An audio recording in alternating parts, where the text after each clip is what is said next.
আসসালামু আলাইকুম সুপ্রিয় বন্ধুগণ। সকালবেলা এই যে কাঁঠাল ভাঙতে শুরু করেছি, হাতে যে গ্লাস লাগাইছি, কাটা মলবে না হাতে। অনেক সুন্দর মজাদার কাঁঠাল, অনেক মজাদার কাঁঠাল।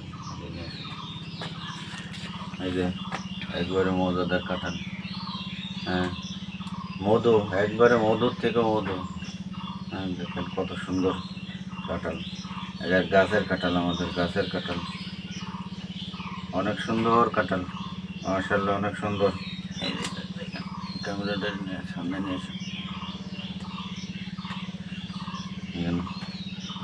অনেক মজাদার কাঁঠাল, রসালো কাঁঠাল, খুব টেস্টি। আপনাদের সবাইকে দাওয়াত রইল, খেয়ে যাবেন, না খাইলে দেখেন আর কি। হাতে এই যে গিলাস চলে নিয়েছি, আমি কাঁঠাল তুলতেও ভালো লাগছে, আটা মাখছে না। প্রিয় বন্ধুরা, আমার সামনে এই যে কাঁঠালের কোষ, কত সুন্দর এবং সুমিষ্টি কাঁঠালের কোষ, সুমিষ্টি কাঁঠালের কোষ। আপনারা কি একবার কেউ ভেবে দেখেছেন যে আসলে একটা কাঠের ভিতর থেকে আল্লাহ তাআলা কত সুন্দর করে এই ফলটা তৈরি করে এনেছেন? ফলটা তৈরি করার পরে আবার দেখেন এই কাঁঠালটার ভিতরে এমন একটা কোষ সেট করেছেন, যে কোষটা এত সুমিষ্ট, আল্লাহর বান্দারা খাবে এই জন্য এত সুমিষ্ট করে দিয়েছেন। বান্দা খাবে আর তার নিয়ামতের শুকরিয়া আদায় করবে।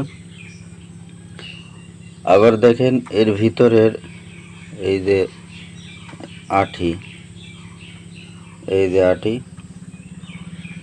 এই আঁটিটা একটা ভবিষ্যতের কথা বলে, ভবিষ্যতের থেকে চারা হবে এবং গাছ হবে, এ থেকে আবার এরকম একটা সুমিষ্ট ফল হবে।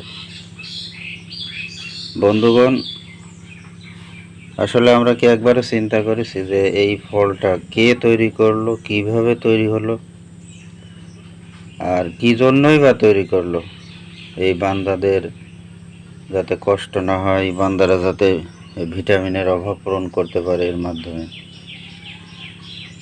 আল্লাহ তাআলা এমন একটা ফল তৈরি করেছে যে মানুষ এটা খায়, কাঁচা থাকলে ইঁচড় খাওয়া যায়, পাকা হলে খাওয়া যায়।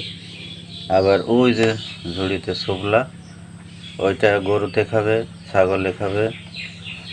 তার মানে কি, এটা কোনো অপ্রয়োজনীয় কিছু নেই, সব কিছু আল্লাহ তাআলা কাজে লাগাই দিয়েছে।